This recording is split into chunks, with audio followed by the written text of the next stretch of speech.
India versus Pakistan. Vaibhav సూర్యవంశిని ఎగతాళి చేసిన పాక్ ఫ్యాన్స్. బుల్లోడు ఏం చేశాడంటే, ఆసియా కప్ అండర్-19 టోర్నీలో పాకిస్తాన్ విజేతగా నిలిచింది. గత ఆదివారం దుబాయ్ వేదికగా జరిగిన ఫైనల్లో 191 పరుగుల భారీ తేడాతో భారత్ను చిత్తు చేసింది. అయితే ఈ మ్యాచ్ అనంతరం team India teenage sensation Vaibhav Suryavanshi పట్ల పాకిస్తాన్ అభిమానులు అనుచితంగా ప్రవర్తించారు. కానీ వైభవ్ సూర్యవంశి పరిణతి కనబరిచాడు. ప్రస్తుతం ఇందుకు సంబంధించిన వీడియో వైరల్గా మారింది. ఈ మ్యాచ్ అనంతరం వైభవ్ సూర్యవంశి స్టేడియం నుంచి బయటకు వస్తున్న క్రమంలో పాకిస్తాన్ అభిమానులు గట్టిగా అరుస్తూ అతన్ని ఎగతాళి చేశారు. సాధారణంగా కుర్రాళ్లు ఇలాంటి సందర్భాల్లో భావోద్వేగానికి గురవుతారు, అభిమానులతో గొడవ పడతారు. కానీ వైభవ్ సూర్యవంశి కనీసం వారి వైపు చూడను కూడా చూడలేదు. మౌనంగా అక్కడి నుంచి వెళ్లిపోయాడు. అతని చర్యను భారత అభిమానులు కొనియాడుతున్నారు.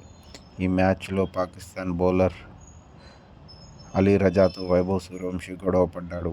వైభవ్ అవుటైన సమయంలో అలీ రజా నోటికి పని చెప్పగా వైభవ్ సూర్యవంశి తన షూ చూపిస్తూ సైగలు చేశాడు.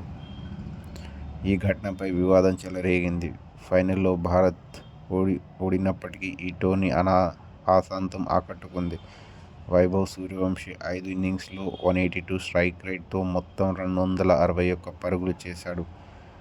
లీగ్ దశలో పాకిస్తాన్పై కూడా భారత్ విజయం సాధించింది. కానీ ఫైనల్లో అనవసర తప్పిదాలతో మూల్యం చెల్లించుకుంది.